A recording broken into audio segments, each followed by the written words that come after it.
When you're in San Francisco and you're in North Beach, which used to be the Italian area, there's one great bar that I really want you to check out. That's right, this week I take you to This Is It, La Rocca's Corner, on this episode of The Attitude Adjustment Hour.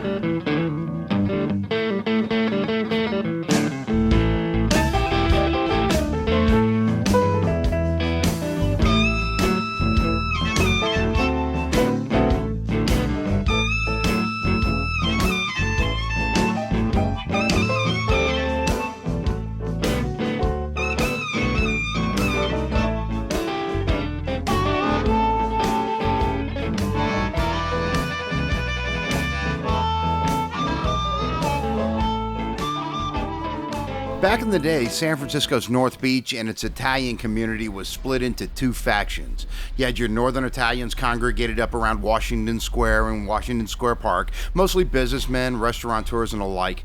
But if you head north on Columbus towards the Wharf, you got your working class. You got your fishermen, garbage men, cannery workers, mostly immigrants from Sicily.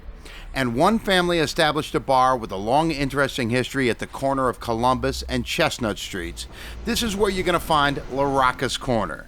The La Rocca family opened this tavern for business in 1922, and these days it's owned by a couple of Irish guys with a great staff who have kept the history alive. My name is Mike Roddy. I grew up in San Francisco, out in the Sunset District. My parents are from the Mission. I bought this bar, La Rocca's, from the original owners, Vince La Rocca and Leo, his father, in 1995.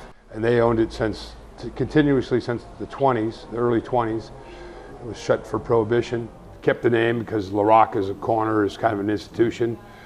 It's in real terms, as far as bars in North Beach, is as famous, if not more famous than any of them, to San Franciscans, to people of a certain age, older than me, maybe 65 and older. A lot of the famous Hollywood people came through this place. Well, one guy they talk about a lot is Jimmy Durante, but parts of the Rat Pack, guys like Mel Torme, and because Bimbo's in the Italian Village, which is now the Comedy Club, they were nightclubs before television. On a Tuesday night, you'd go out and see a rising star, or a guy on the way down, and so the La Roccas were involved in booking the entertainment. So they all passed through here. My dad's father was partners originally in the Roddy's Fish Bowls, which were started during the Prohibition. They were bootleggers. My grandfather, he made the booze. They made it in Pacifica.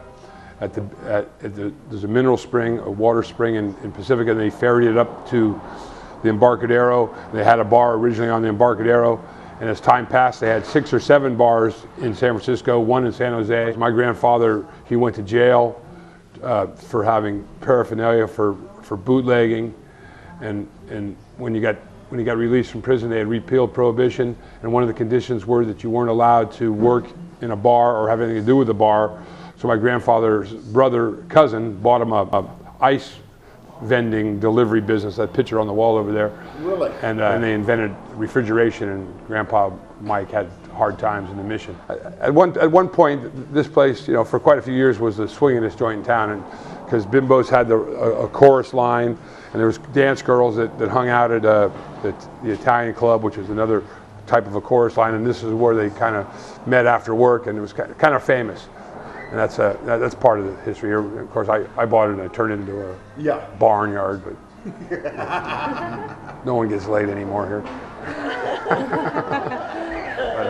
But there was a famous murder here that occurred in 1947. A guy named Nick DeJohn, who was a protege of Al Capone's. After the war, Al Capone sent Nick DeJohn and Jack Ruby, who's the guy who shot Louis Harvey Oswald, to Dallas to open up strip clubs. And at some point they put Nick DeJohn out to pasture. They sent him to Santa Rosa. He was apparently kind of a bad character, and even too bad for the mob. And they sent him to Santa Rosa to retire him. And the story is that he started sniffing around La Rocca's, knowing it was kind of the connected place. And he was trying to get involved in something they didn't want to get involved in. I believe it was drugs. And he wouldn't take no for an answer. They told him to leave a few times, and apparently they sent 2 guys out from Chicago, and they garroted him.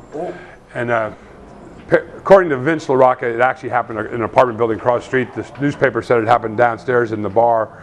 And supposedly they hired a couple of crab fishermen to deposit the bodies. They got cold feet. They found the body with the cuff of the pants were sticking out of a car, of a trunk, and it got discovered and hit the news. And it was a big story in 1945. Funny, a couple of old ladies that we knew in the neighborhood. Oh yeah, that was kind of a hangout. The crowd now is local kids. Oddly enough, we get a bunch of kids who are kind of second generation San Franciscans who grew up in Petaluma, and there's a bunch of those kids that are kind of our mainstay regulars and regulars from the neighborhood. We get a lot of tourists that pass through. When the season's on, you get a lot of British tourists and just tourists from all over the world. But it's basically a locals bar, and it's somewhat of a sports bar, I guess. We watch a lot of sports here, bet on a lot of sports here. You've got a saying for the bar. What's the saying out of it? Drink with dignity. No one's ever met him yet. It's kind of a joke. Right. Well, the bar's got a great visuals. I got picture windows, and the cable car goes by. It's a great place to watch the world walk by and the tourists. It's a lot of fun that way. It's the guys who work here are all native San Franciscans. Real proud of it and love talking about it. So that's kind of fun. So that's the good mix that we get is San Franciscans. And when Vince sold the bar, I think Vince LaRocca, he was happy that we kept it La Rocca's, which I wouldn't have thought of changing. No. One of those natives Mike was talking about, Troy Honorado, he's been tending bar at La Rocca's for years. I asked him what the hot drinks were. At one point, Fernet was kind of the big hip shot. If somebody came in and wanted a Fernet right away, you knew they were probably in the alcohol or restaurant industry. They were either a bartender or a waiter or waitress someplace. And within the last couple of years now, our Fernet sales have gone way down, and Jameson's the big hot shot for supposedly Fernet. The only two places that it really sells are here and in New York, which kind of makes sense. Big Italian, but I don't know what the big deal is with Jameson, but it just seems everybody's drinking it. We can't have enough of it on the shelves. Yeah. I like it, brother. To your health. To your health.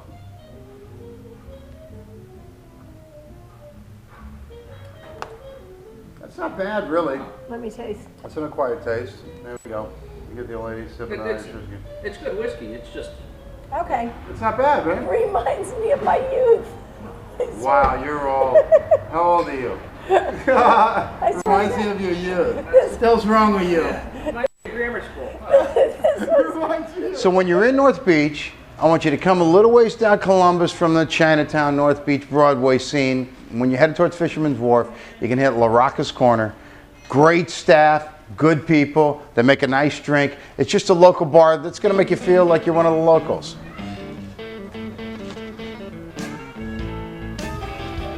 Cheers. You can catch all episodes of the Attitude Adjustment Hour at aahour.com. The MP3 audio is also available on iTunes and on your iPhone.